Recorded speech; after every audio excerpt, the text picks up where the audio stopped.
Hey everybody, here is Robert Garcia, a member of the Eric Stewart Group with Long and Foster, and today I'm super excited about the content that I'm bringing to you.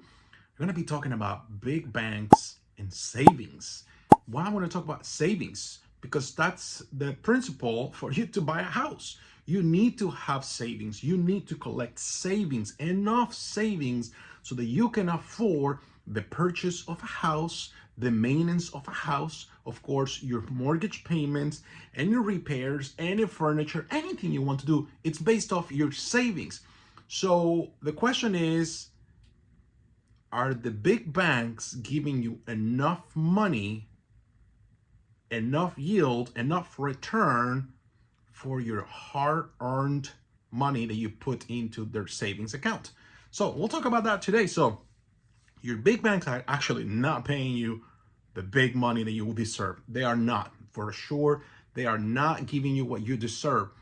I'm talking about banks like Bank of America, Wells Fargo, Chase, you name it, Capital One. There's a lot of them that are more of traditional brick and mortar type of banks that are not giving you enough.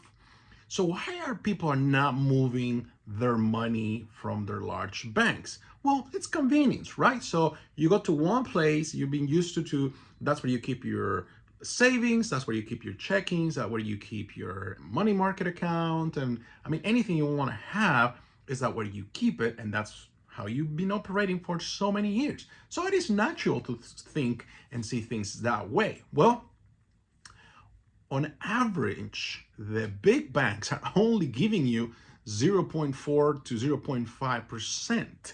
That is, at the time of doing this video, my research, that's kind of like the average out there. This is on a yearly basis. It's less than 0.5% for the entire year. And I'll give you some examples later on. So you now have to think twice if you want to keep that money in the bank, right? You don't know if really that's what you want to be doing. Keep it over there, unless you have options, unless you have alternatives, unless you have high yielding savings accounts. And today I'm going to show you what you can do with a high yield savings account. There are a couple options. This is not a paid endorsement by any of these people, any of these banks or corporations. It's only that they actually do a much better job. And remember, if you're thinking about saving for your house, you've been working so hard for so many years, you want to put that money, you're going to put that money to grow. Now you have the stock market. I'm not a stock person, so I am not qualified to speak and say anything about the stock market. Where you should put it, I will suggest you need to reach out to the stockbroker at that point. But for sure, I want to say that it's probably a good idea to be thinking of what you can take care of yourself up front, okay? So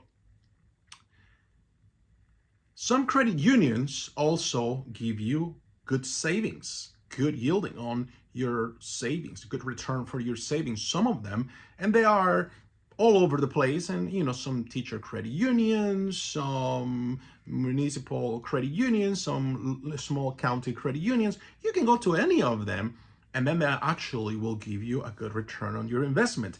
The challenge is there are not big networks, so you don't really have access to a lot of things. And I'll tell you this, the big banks, what they've done is they really have a large network of ATMs and locations.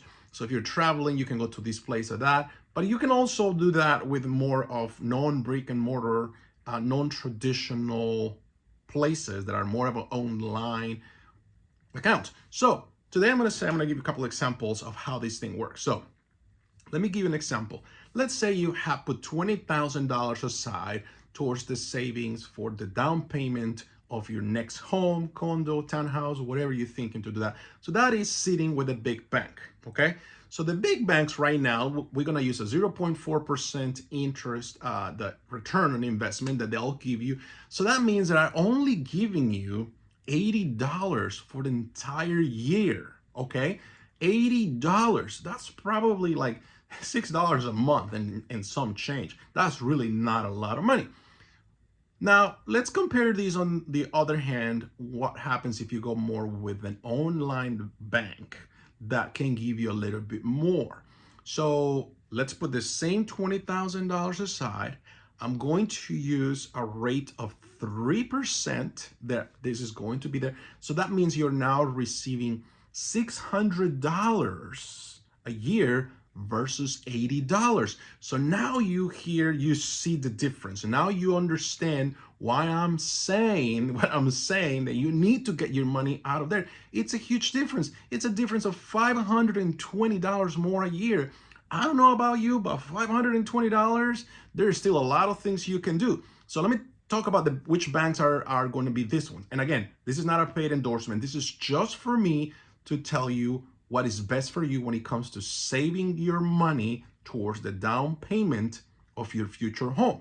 So I'm going to talk about 3 banks: SoFi, Discover, and Marcus by Goldman Sachs. SoFi Bank, at the time I was doing the research for this video, they are offering on their website, and I'm going to put here a screenshot, 3.75% for your savings accounts. Discover, it's offering 3.40% for the savings account, and Marcus, they're offering 3.75%. Now, all of these things always come with a small print. So you want to read the small print.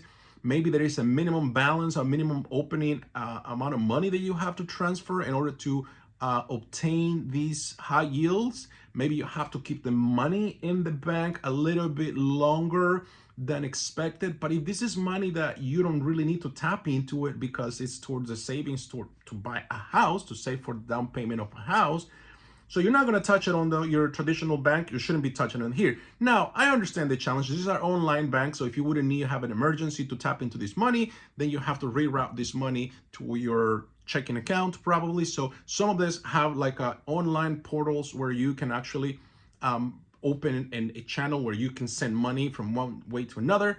It's not as fast as if it would be in the same bank. It will take probably 1, 2, 3 business days. Each bank is different. But for sure, for an additional $520 a year, I will wait 2 days. I have no problem doing that.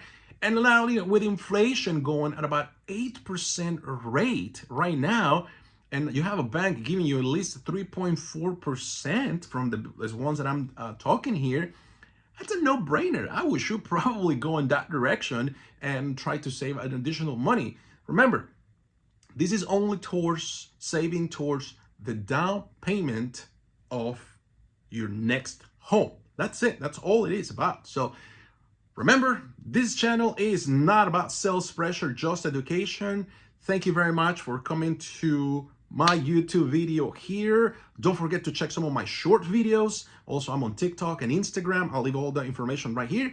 And if you're thinking about relocating to Maryland, or even if you already live in Maryland and want to take advantage of downloading my relocation guide, it's right below here. You can download it. I have one for Washington, D.C. Both of the links are right here. If you need to get in touch with me, there's a link here for you to set up an appointment so that we can have a conversation to talk about what you want to do next. Thank you again. Have an amazing day. I'll see you on the next week video. Bye-bye.